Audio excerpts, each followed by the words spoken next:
Welcome to the Divorce Survival Guide podcast, where we have open and honest conversations about co-parenting, separation, divorce, and the hardest question of all, should you stay or should you go? I'm Kate Anthony, your divorce survival guide, and I'm here to help you navigate some of the roughest waters you've ever swum in and answer some of your toughest questions. I've been to hell and back, and now it's my mission in life to help you get to the other side of this process with your sanity and your heart intact.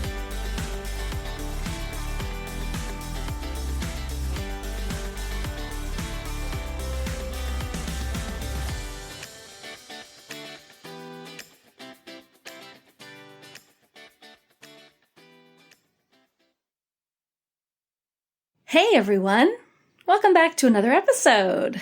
I am so happy. I'm happy that you're here and joining me for another episode. I'm happy to be moving on and away from politics for a bit. How about that? Fucking miracles do happen. Today's episode, I'm super excited to bring you a conversation with a colleague of mine, my friend Elaine Taylor-Klaus. And I met Elaine because we actually went through the same coaching, training, and certification program many moons ago. But I met Elaine when my son was first diagnosed with ADHD, when he was about 6. And my son's diagnosis was pretty severe. And it was a living hell, to be perfectly honest. From the time he was about 6 through maybe like 5th grade, it was super hard.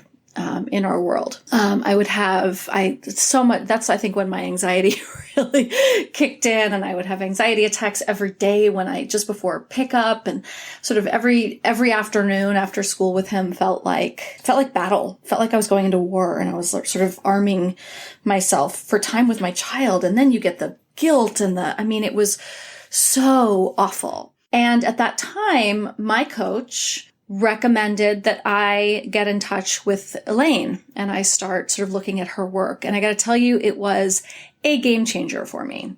And good news for everybody, Elaine just wrote a book about this, about, parenting a child with differences, neurological differences, all sorts of stuff. But ADHD is really her specialty. And I got to say, I'm just excited that more people get to have access to the help that she provided for me and, certainly hundreds of other people over the years. Now she's written this book. So it's great. So we're having a conversation today. And, one of the challenges that I really had was that we were divorced. And, one of the things they talk about with kids with ADHD is, consistency and routine and really sort of the predictability of day-to-day life, which, spoiler, we don't fucking get when we're divorced. And I can't control the routines that happen in the other house. And so we're going to be talking today, we're having this conversation about how to deal with that, how to co-parent in separate households when dealing with kids with ADHD and other neuroatypicalities. I'm just made up that word, but you know what I mean. So without further ado, I am super excited to bring you my conversation with Elaine Taylor-Klaus.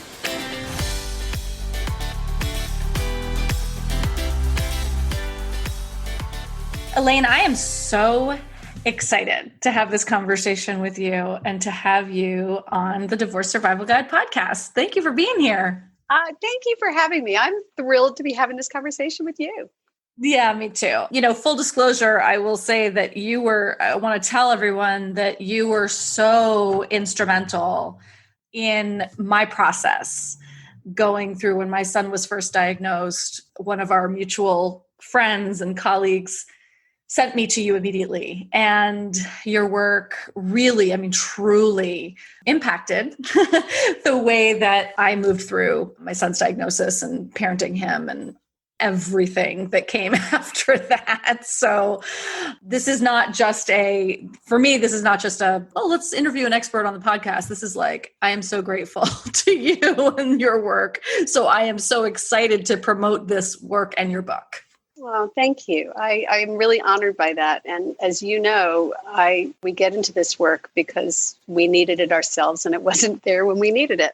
So it's great to be able to make that available to other people and to know that it makes a difference. Yeah, really does. It really does. So yay.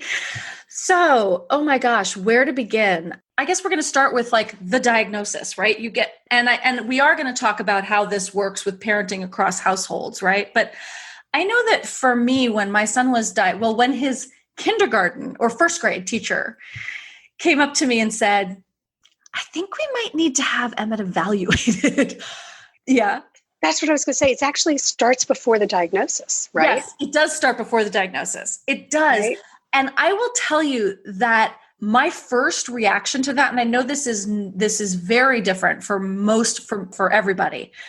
For me, my first reaction was, oh, thank God. Yeah. Oh, thank God. And I looked at her and I said, you mean this isn't normal? And she said, no, honey, it's not. And I was like, oh, thank God. Because I thought I was going crazy. Like, I totally hear you. When parents say my kid was just diagnosed, I usually say, congratulations. Oh, right. And they go, what? I'm like, okay, because now you know what you're dealing with. Yes. And you can do something about it. But, the reason I say it starts before diagnosis is because for most parents, like your son was diagnosed early. That it was. Mine too. Mine was still 4 at the first evaluation. Oh so I get it, right? But for most parents, they've been living with this stress for years before they realize that there's a cause for it, that there's an underlying reason. And it creates friction in relationships. It causes a lot of divorce. Yes. And it's whether you have a diagnosis or not, if you got a kid who's struggling with some part of life or learning, it has this huge cascading impact on the whole family dynamic. And that usually goes on for years before you really discover what it is. Yeah. And especially I think if it's probably, I would say, in my experience, it was my only kid. You don't really know, right? Like this is your first time at the rodeo. You have no idea what's going on. If you have another kid who's neurotypical and there's no issues and it's easy, and then you get a kid like one of ours, then you're like early on, you're probably like, oh, there's something. Oh, right. Right. Right. Oh, I got this. Yeah. For me, this was my only kid. This is my first kid. And I was like, huh? No one talked about this. Yeah, it's shocking because it's such a different framework when nothing flows as you expect it to. And I think you're absolutely right. I get a lot of parents who have an older kid who they get, this is, I remember this one mom saying to me years ago, this is not my first rodeo, but there's something going on with this horse. It's like, Right, exactly. And if it is your first rodeo, it takes you longer before you're like, something's wrong with this horse. Yeah. Yeah. And that was my experience too, is that my first kid was about 4 when they were first identified. But the thing was that I was still trying so hard to make it normal that I was in my own denial for years. Yes. Right. Even after a diagnosis, I was in denial. Sure. Like I was treating it, I was checking the boxes, but I wasn't really shifting my understanding or my way of being with it. And that's really what the shift is. Yes, that's interesting. So what was the difference in that for you? What was the difference between like, I've got the diagnosis, I accept that this is what's going on, or, to some level, right? If you're in treatment and you're working with it, to the other level of acceptance, like what's the difference there? Well, so I think in the early years, I was in a fix-it mode. Right? It was like, oh, here's a problem. What do I need to do to fix it? Here's the list of recommendations. Check. Vision therapy. Check.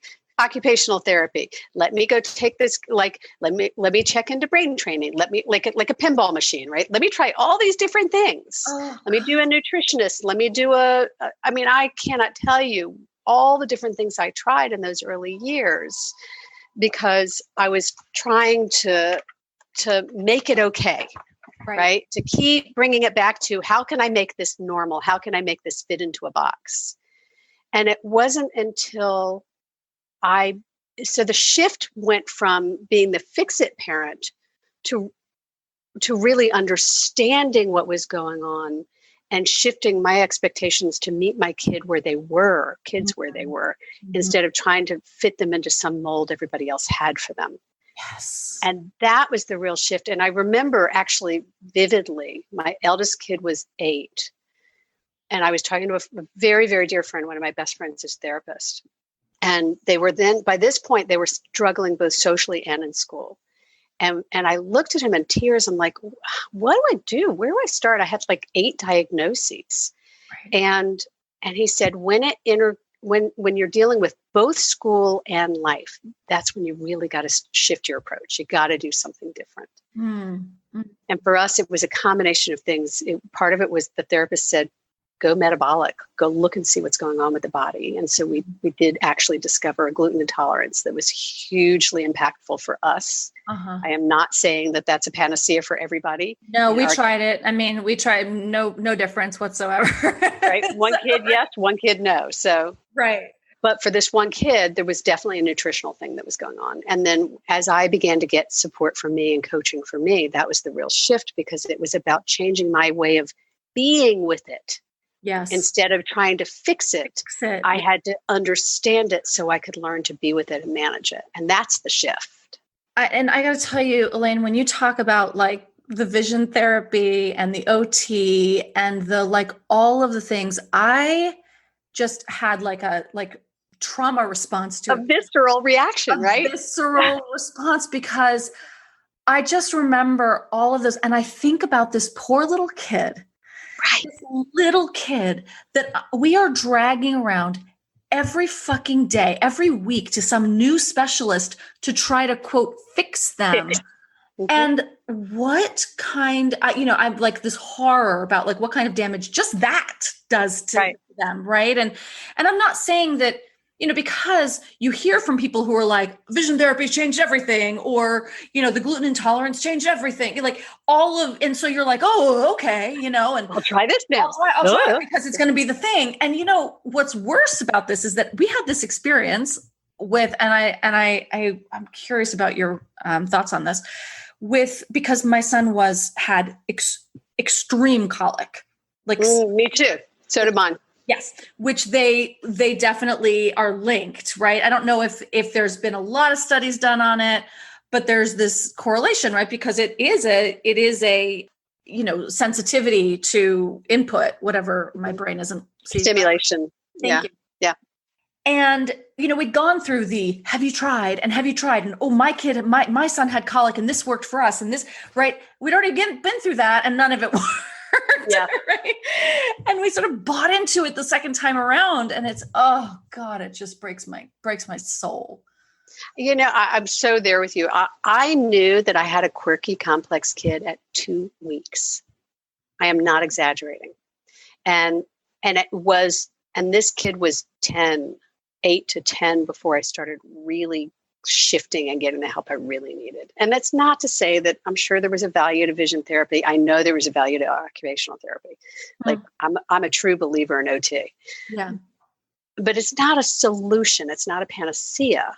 Right. And we tend as parents, because we don't know any better, we're just looking for a fix, something to make it better, go away. We want our kid to not be hurting. Yes. And so we're looking for something, and everybody's selling us answers. They're selling us snake oil and telling us it's going to be a fix. And the truth is that we're talking about, behavior management, and behavior management takes time and effort. It's not simple. It is simple. It's not easy, but it's quite simple. Right? Yeah. I mean, I don't you take aim on one thing, you work it, you come up with a plan, you tweak it, you modify the plan, you try it again. It's not complicated. It's just not easy to do. That's true. That's right. And I think that, I just remember for me, coming to terms with certain things, coming to terms with, I'll never forget, there was one day where I was at the Container Store and I was in line with him. I had brought him with me and I kept doing this. I kept taking him to the grocery store. Right. Like I kept bringing him to the grocery store because it was important, right? I shouldn't do the grocery shopping when he's in school. I should take him grocery shopping because he needs to understand and he needs to learn about grocery and money and like whatever. It's a, and I should be able to take my kid to the grocery store. And I should be able to take my fucking child to the grocery store, right? Because a good parent would be able to do that. Yeah. And the moment I realized we were at the container store and he was climbing on this, but my son's ADHD manifests primarily in hyperactivity. His hyperactivity is off the charts. The kid can never stop moving ever. Mm-hmm. Yep. He would watch TV, like flipping up upside down and then doing a handstand and like the couch cushions all over the house. Right. Yep. And it was that moment of him like climbing up and all the people in line looking at me like, why can't you fucking control your child? And it was that dawning realization in that moment of, I don't have a kid I can take to the store. Yeah. And that's a hard thing to come to terms with. Like it takes some time to get there. It does. And it's painful and it's shameful. And it's also like, what if I just stopped trying to take him to the fucking store? Stop going out to dinner without something for them to do. Like, how hard is this? I know, but we get caught up in these shoulds. We let other people should all over us and we should all over ourselves. Yes, absolutely. Right. So I want to talk, because I was also doing this across 2 households. Yeah. So, so you have, you're trying to create these structures and you're finding what works in your house. And then you're sending them off to another house and like trying to communicate this. And I mean, for first of all, we talked about like this causing more friction in relationships. So is divorce more common in families where this is an issue? Absolutely. 100% by multifold, significantly more common. Yes. And is that because, I mean, you may not know this specifically or scientifically, but you probably know this from, anecdotally at the least. Is it because of differing parenting styles? Is it because of the stress? Is it like why is it? So I think there are kind of a few layers. One layer is there's a lot of divorce because you got one parent who has it and another parent who doesn't. And they don't understand what the parent who has it is dealing with. And so the parent who doesn't have it is frustrated and annoyed and taking it personally and feeling like they can't rely on, I'm going to just say that it's a woman and a man. It could be either way, right? Sure. But she's feeling like I can't rely on him and he's not delivering and he's not taking care of the family and he doesn't do what I ask him to do. And if he loved me, he would X, Y, Z. And so she's feeling all of the burden. And this was my story in my relationship. There was a lot of everything landed on me. Yeah. To manage everything. Now I'm in an ADHD plus household. So my husband and I both have ADHD, but we didn't know it in those early years. And since his is worse than mine, everything landed on me. And I was getting more and more and more resentful because he wasn't carrying his weight. Yeah. So that's one dynamic, is when one of the adults has some kind of a condition that's not being treated, recognized and treated, whether it's ADHD, depression, anxiety, whatever. The other is when you've got a kid who's got these issues and you have different ideas of either whether the issue is even real or not, because that's one big issue, is you've got one person who sees it as a problem and the other who's like, there's nothing wrong with him. You can't coddle him. There's nothing that, you can't prepare him for adulthood. He's never going to be able to do this in the work environment. Medicine is medicating kids is overprescribed. It's like all of that shit. Right. So sometimes you've got one parent who is in denial of the issue and the other who sees it and is trying to treat it. And then sometimes I think that third thing is you just have very differing parenting styles. If you've got an authoritarian parent and an authoritative parent, whichever, or a collaborative parent and authoritative, you're going to run into some conflicts because one of those works really well with these kids and the other doesn't. Right.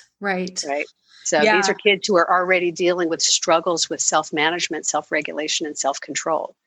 So adding a control dynamic on top of it isn't very effective because they're already feeling out of control. Oh my God. Can you say that again and a lot louder so that maybe my ex-husband can hear it? Well, I mean, it's counterintuitive, right?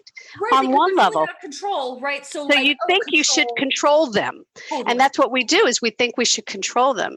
But what's happening is because they are out of control, they're desperately seeking control wherever they can. Yeah.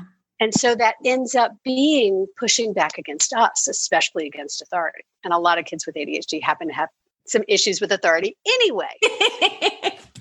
I have no idea what you're talking about, right?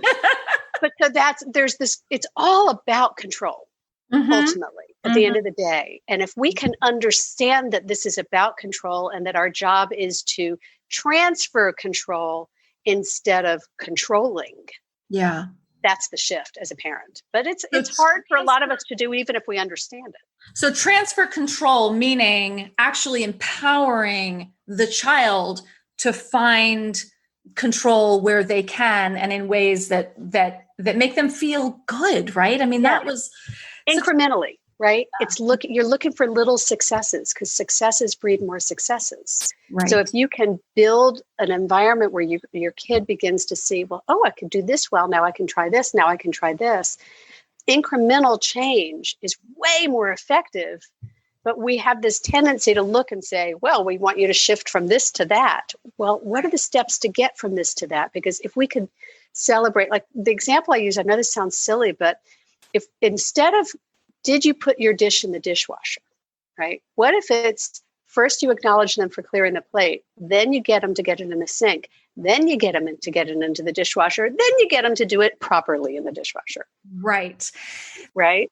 I remember when my son was little, right? We're just talking about like setting the table, right? And my mother was like, well, I taught him how to set the table. And that is a multi-step process. You showed him how to set the table. It's different from teaching him. That's exactly what I said. I said, because she said, well, I don't, and my ex was like, I don't know why he can't set the table. I taught him, I showed him how to do it. And I was like, you did show him how to do it, but you didn't teach him how to do it. And that is a complex multi-step process. And he's like 7 or 8 with extreme ADHD. I said, how about maybe you should draw a chart of what a set table looks like and put it in the dining room. If this is a really important thing, this is what we were doing across households, by the way. If this is a really important thing for you in your household, because it wasn't in mine, right. Then maybe put a picture of what a set table looks like on the wall and help him refer to it, because there's like a lot of shit that goes on a table to set it for a kid who's got, attention issues. And the working memory, remembering what goes next to what and what order. Because my husband's kind of a stickler for like, you have to have the full complement of silverware. And I'm kind of like, do we need anything more than a spoon tonight? Right. It's soup. Why do we need a fork and a knife? Why do I need a fork and a knife? Yeah, but if you expect the whole enchilada, then you gotta, you have to give fine crystal in China. Then right, you have to. It's funny, Kate. That's the world I grew up in. So I was raised in a proper home, maybe not with crystal in China, but in a proper home where you sat up properly at the table. You came dressed to the table. You weren't, boys had to have shirts or whatever, and you literally it was about you had to sit nicely at the table and engage in conversation.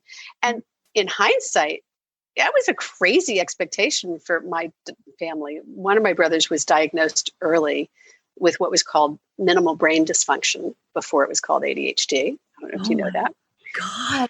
But the other 2 of us were not ever diagnosed.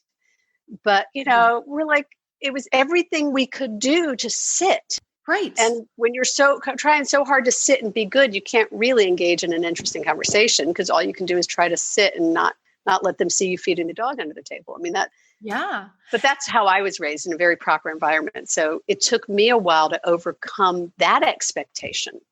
Yeah. So that and this I talk about in the book is to give myself permission to create the family dynamic that I wanted, that met them, instead of trying to hold them to some standard that I had been raised with, because I thought that's what a parent should do. Yes.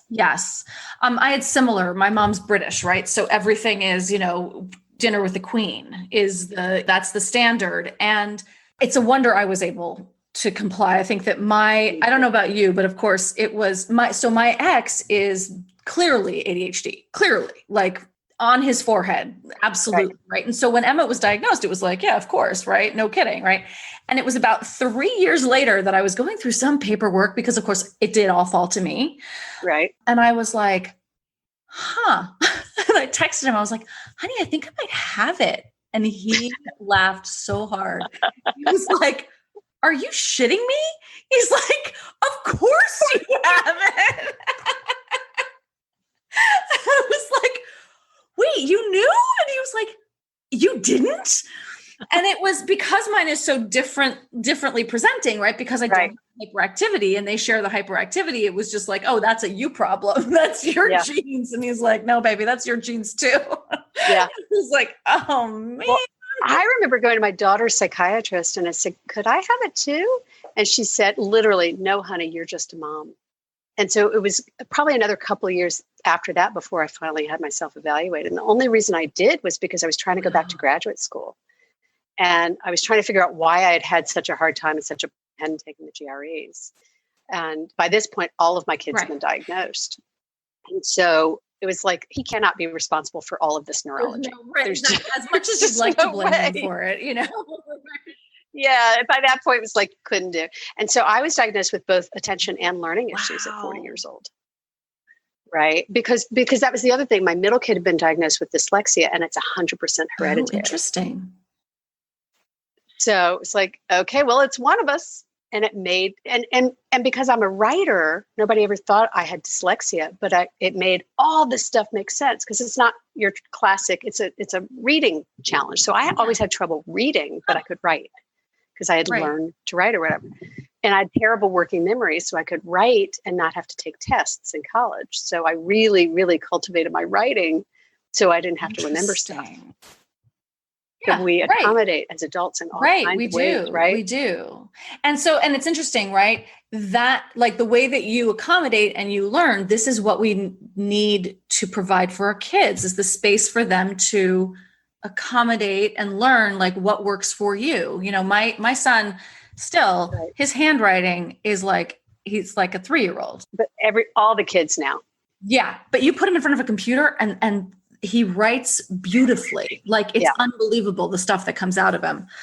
Okay. I want to sort of like, we could talk about the, ADHD till we're blue in the face, but I also want to talk about the co-parenting and the crazy making that it can have about what are some special circumstances that need to be considered when co-parenting across different houses, when you've got such, like, I know that, my ex and I have a really good working relationship. And frankly, I think that we had to because of this. Mm-hmm. We were both just like, okay, but I know that is not everybody does. Not everybody. So how do people deal with this when you've got two different households, which is complicated when you're trying to create structure in a kid and then they're like going to a different house? If I may, before I address that, I want to pull back to say there are a lot of parents that are trying to figure out how to co-parent in the same household. Yeah, right. Right. But I just want to acknowledge that reality. And sometimes they're pre-separation or they're even separated and living in the same home. Yes. Yep. Or sometimes. So I just want to acknowledge that this is not just, this starts before you get to the two separate households. Yep. Okay. Absolutely. Nope. And so we just, and there are a lot of parents who feel like they're single parenting long before they ever get divorced. Mm-hmm. 100%. So that's 100%. A moment of acknowledgement for everybody listening that, wherever you are on this journey, you are not alone. Mm-hmm. Absolutely. And I say this as someone who ended up not getting divorced, but it was close. Yeah. Right. And it was because thankfully we found out early enough and my husband was always doing the work. And probably because I was so overwhelmed, I couldn't pursue a divorce on top of everything else. On top of everything else, right? Right. There was a period of that. Yeah. You also have, but I also want to acknowledge that you have a husband who is committed to his own process and personal development, is also a coach, right? This is not, you're not married to someone. He wasn't early on, right? But what was what I always knew was that his intention was. So for those of you who are married to someone who's got these issues, and that's really the friction.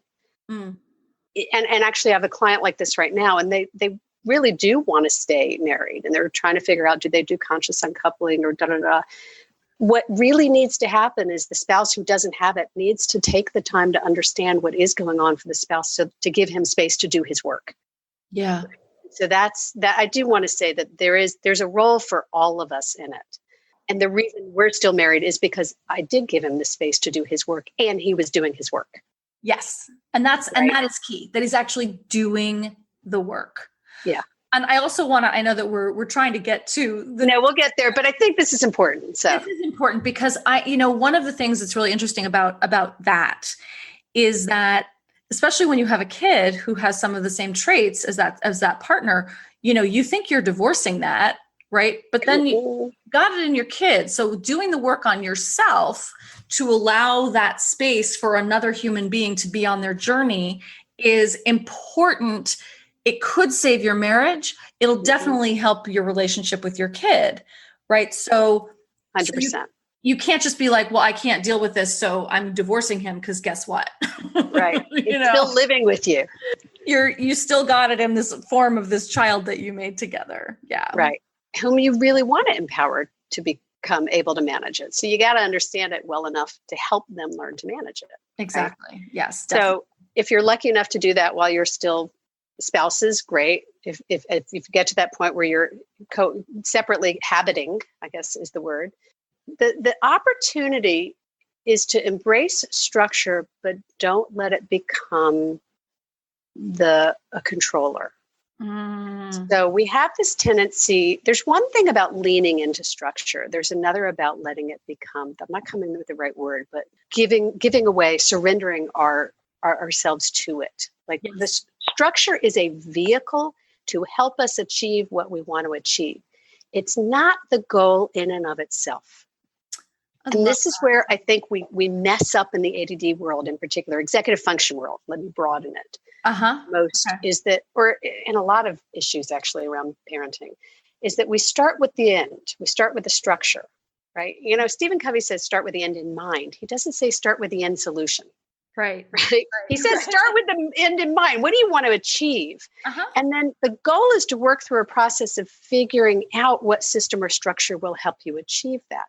Got it. It's very likely going to be different in one household than another because of where the dishes are kept or where the backpack is kept or where, right? Or how many people are in the house. Or how many, right. There's only me and my son in my house. At his house, at his dad's house, there's 5 of them. There's 3 kids. Right. And a new wife, and so everything, it's different, a whole different.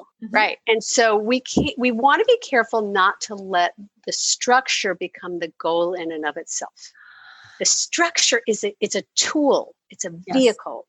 Yes. And it's kind of like saying, okay, I'm going to give a medication and we're going to fix this thing. It doesn't work that way. Medication is a tool.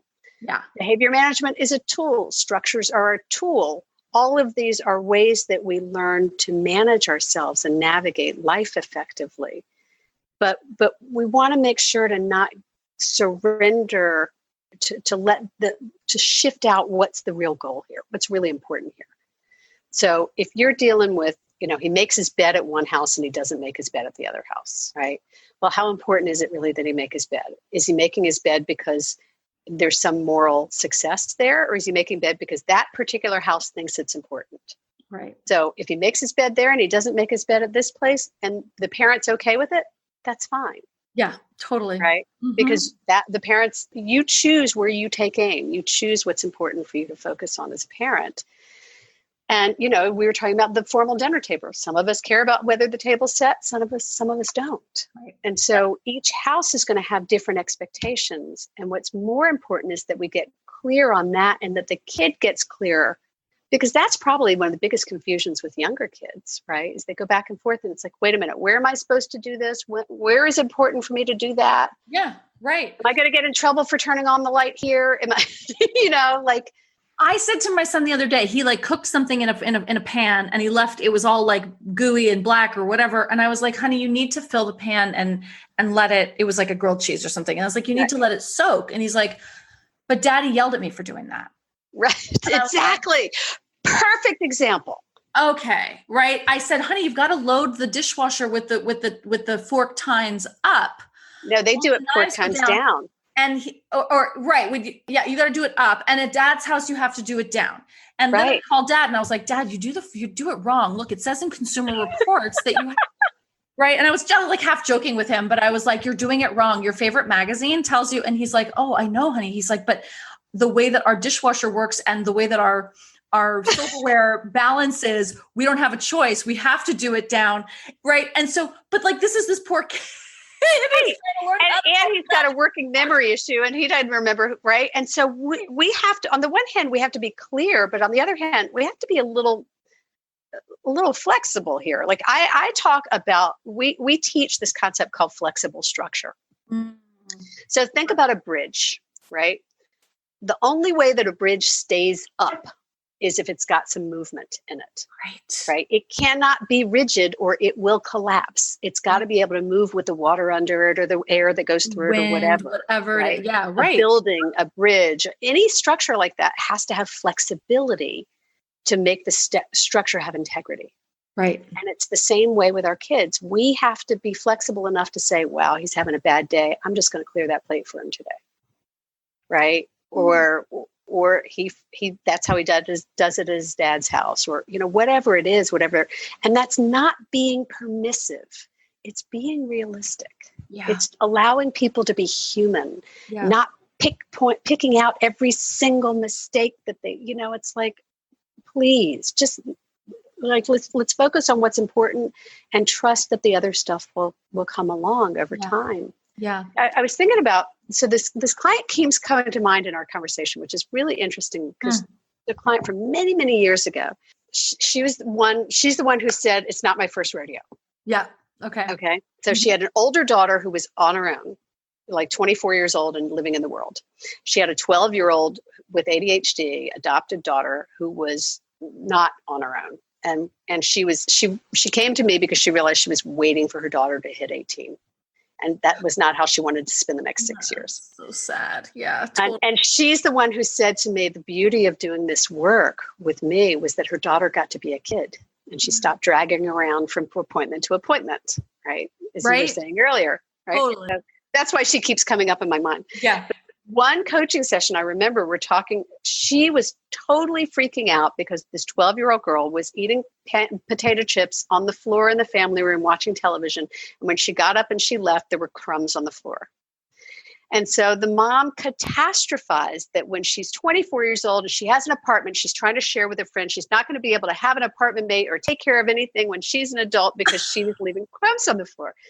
Now, on the one hand, it's ridiculous, but on the other hand, you can see how it happened. Her older daughter had been kind of tidy.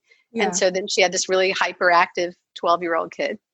And so it was that conversation about, okay, what's really important here, right? What's really important here is that maybe it's about focusing on looking around and seeing what your wake is before you leave a room. Because, we people with ADD, many of us leave a wake behind us wherever we go, right? My living room, my couch is just right. That every day. so it's not important what's important. This is really awkward to say. What really matters is that you choose one thing to be important at a time and not try to do everything. Right. Because that'll make everyone crazy. Yes. Right. Right. Yourself included. So we call it taking aim. But if you take aim on one thing at a time, and it's like, okay, if you really care about the crumbs, then make that the place you're taking aim. But don't focus on the crumbs and the homework station and, making sure she's got what she needs for soccer, and like choose one for her to take independence on, and you keep scaffolding the rest and then keep adding to it incrementally. But try not to take aim on everything. This is a marathon here. Yes, I think you probably told me that in a conversation many years ago, or I read it, and that was really, really, really helpful. Mm-hmm. Because, I remember, social media, right? I was at some point, Emmett was like, I don't know, he's 15 now. He was probably 11 or 12 or something, or even 13. I don't know. But I was saying something about, I made a post about something about making him lunch. While I was making him lunch, blah, blah, blah, blah, blah. And the comments in the right. All The we're parenting police jumped in. parenting police jumped in. It's like, he's old enough to be making his own damn lunch. Why Why are you making his lunch? And why are you? And I was so angry. And, my response was, because I was, when you have a kid with any form of special needs, you are taking aim at things that other parents don't have to deal with. And so I was dealing with such bigger issues at the time that you were teaching your kid to be making lunch. I was dealing with the fact that I had a kid who couldn't sit still in school and was diving into pillows and disrupting the classroom every single day. And like that's what I was dealing with. So if I was also trying to get him to make his lunch, oh, good Lord. Please. I know. So my favorite version of this story, because I think we probably all have one. Right. My favorite version was older. My eldest was 18, 19, maybe 20 by this point. The long story short, we were trying to help them buy a car. Mm-hmm, mm-hmm. And I don't know about you, but one of the most stressful things in my life is trying to buy a car. Freaks me out. Like that in a house. Like that's just, I don't understand it. It's overwhelming, stresses me out. Totally. And so we were exploring trying to do it in another state. Long story short, I reached out to a family member for help. I asked for help. Okay. And what I got back was, shouldn't she be doing this on her own? Now, this is my actor kid who lives in another state. Right. Who is whose executive function is much better now than it was then, let's just say. And it's very talented. Has done a lot of work, is very talented, is doing some amazing stuff in the world. And it's hard to be them. Yep. Right. Yeah. And they have a lot of issues that they struggle with, and they work hard to manage, and they're pretty public about it, and they're amazing. Yep. And buying a car on top of trying to move an apartment and get a gig where they were moving to another city. And there was all this stuff going on. And I just was trying to find out, what do you know? It was a really innocent question. And I was trying to it was kind of an olive branch kind of a question, which I got smacked out of my hand. Oh. So I wrote an article called Bless Her Heart, She Just Doesn't Understand. Yeah. And I would recommend it to anybody who deals with family members who may not be as accepting, or friends or family members who may be a little more judgmental of the choices you're making. It's called Bless Her Heart. And I do mean that in a Southern way. Right. I'm going to find the link and share it. Yeah. Because I want to put that in the show notes for sure. Yeah. It's really still to this day, I think about that. And this was many years ago now. It's probably 6 or 7 years ago. But it was such a telling indication of, you know what, sometimes people just aren't going to ever get it. Right. And our job is to figure out how to not care. Yeah. And I think my superpower has been learning to not take it personally. Right. And that's hard because it does, I will say that as a mom raising a kid with this, you're always feeling like you're failing. You're always feeling like you're behind the 8 ball. You're always feeling, all these things. You're judged, you're criticized, your inner critic is going absolutely crazy. And then when someone on the outside, when people say stuff like that to me, like, shouldn't he be able to make his own lunch by now? My first gut response is, I guess he should. Shit, failed. What did I do wrong? Right. Failed. Right. And then it's like my second, third, down the line is, wait a minute, I was dealing with other shit. Yeah. And you were. But it's like, I don't know, should they be able to buy a car by themselves at this age? Oh my God. Right. I don't buy a car without getting help. Still. And you know what? I think on some level where my response was to turn that to laughter. I started laughing at it because it became comical to me. It's like, you just don't get it. You just don't understand what we're dealing with over here. No. And this is, and I used to cry about that a lot. Yeah. And part of what happened for me on the coaching journey, and part of it was probably that my husband and I began to understand it with each other differently. And that helped a lot. Mm-hmm. And and as you and your co-parent have, right? When you can find that path, and not everybody gets to that point. I get that. But letting go, you got enough of your own inner critic judgment stuff going on. You don't need anybody else's. I do not need anyone else's inner critics. Thank you very much. But that's really what it is recognizing it and finding that place, that way to compartmentalize it. For me, it's with humor, but whatever that is for you, because when you're taking other people's shoulds, it's just beating you down, and it's not helping you help your kid, because they're going to get the same should, right? They're going to feel the same judgment. Absolutely. Absolutely. So what do you say to clients where that critic is coming from your co-parent? When you're co-parenting with someone who is all about the behaviors or is domineering or controlling, like how do you do that? How do you help your kid? So I think that what happens is at some point your role shifts to becoming one of helping your child learn to navigate their relationship with their other parent. Yes. You are not going to change that other parent. You are not going to control it. And I was just talking about this with a client yesterday who's going through a very, very difficult divorce. Because I watched a couple of very dear friends go through some very difficult divorces. And over the years, I mean, we've been together for years through this. And in both situations, the most difficult part has been having to come to the acceptance that you can't control what your co-parent is going to do or the decisions they're going to make. And sometimes you do have to make the best possible decision in the context of what's available to you. And no, it may not be the best decision for your child, according to you. Yeah.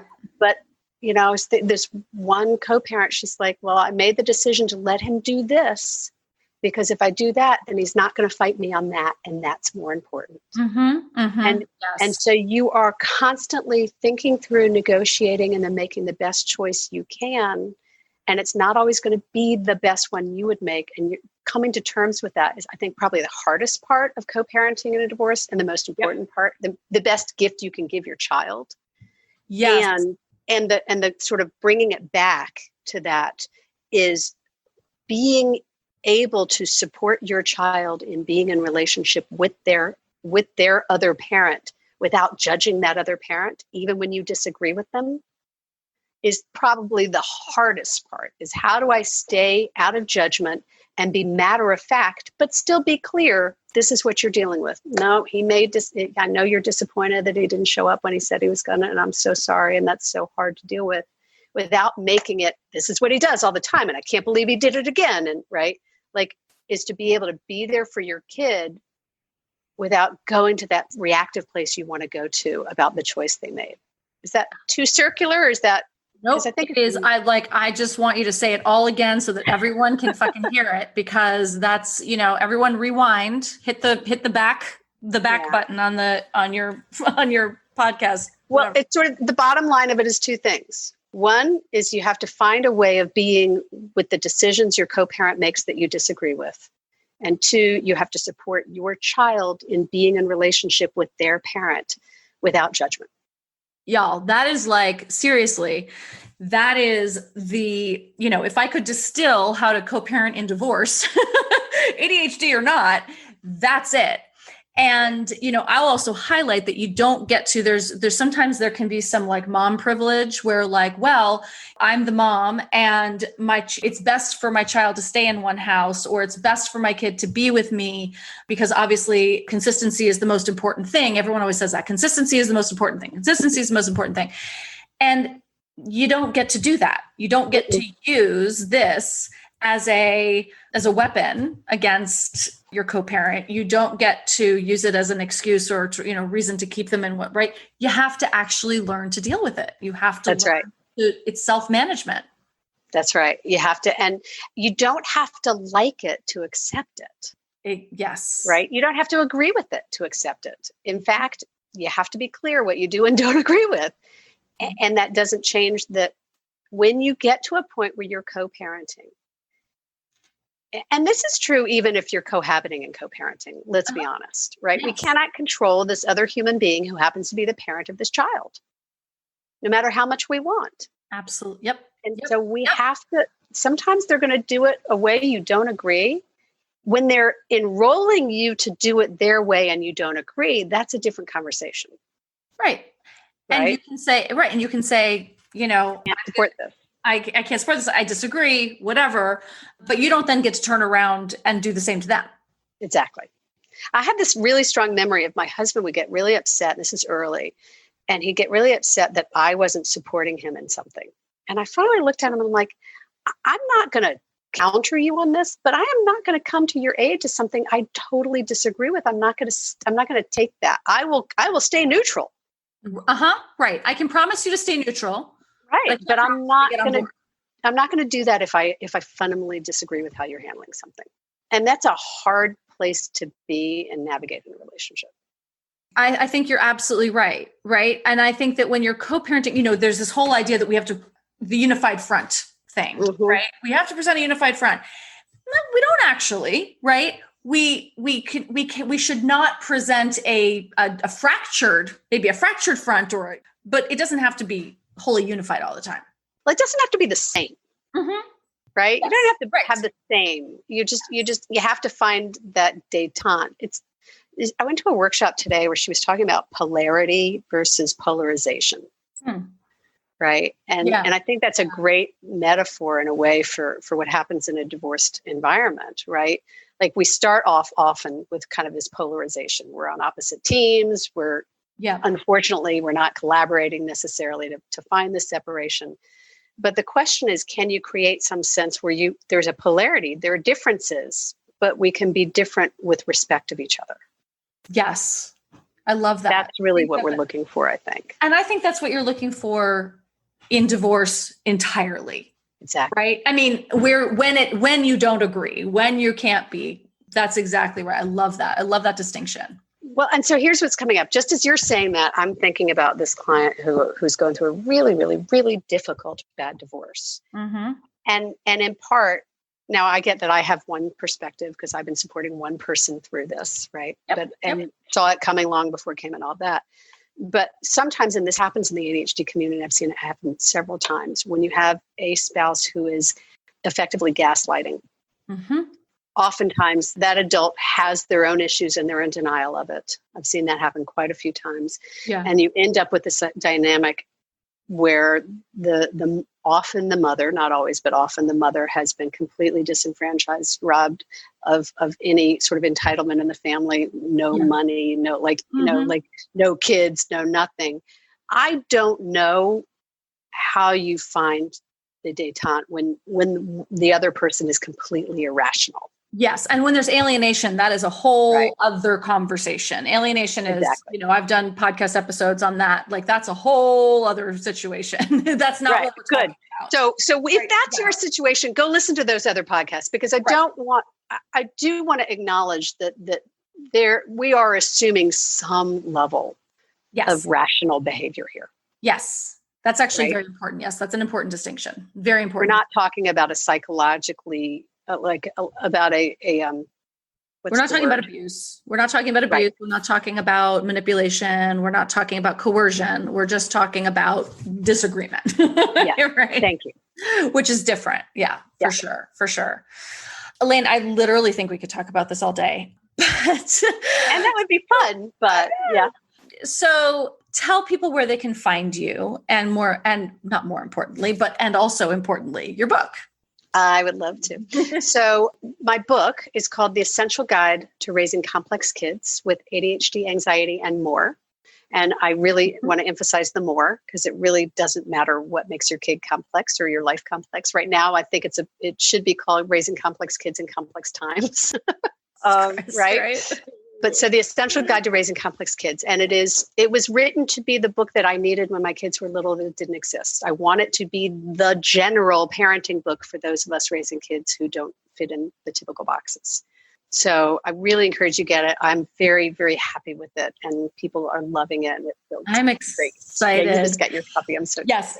I just got my copy, so I didn't get to read it before we did the interview, but I have it and I will because... Well, and I was thinking, we've come so far since you were working with us, and you're going to be amazed at how it's all come together. You're going to love it. So that's the book, and you can find us, and I think you're going to have a link so that people can download some bonus content. Are we going to have that for you? Yep. So you'll get some cool freebie stuff. There's some content. So an article I wrote called Parenting in the Pandemic, kind of the Essential Guide Quarantine Edition. So that will be useful for you, I suspect. And then another one that's a little more tongue-in-cheek about 3 things not to say to parents of complex. And so that was kind of fun. Huh. That was written before the pandemic, and then the pandemic came, and so I wrote another one for pandemic times. So definitely go download that and get some great information and check out the book. And then you can find more from us we have just expanded, so we are now impactparents.com. I don't know that you know that. Great. So Impact ADHD will continue to exist as a blog on Impact Parents, we will now have 3 blogs: Impact Anxiety, Impact ADHD, and Impact Complex Kids.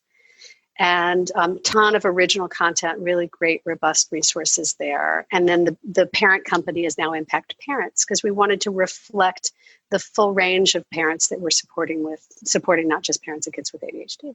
So impactparents.com. Go check it out. It's a brand new site. It's really exciting.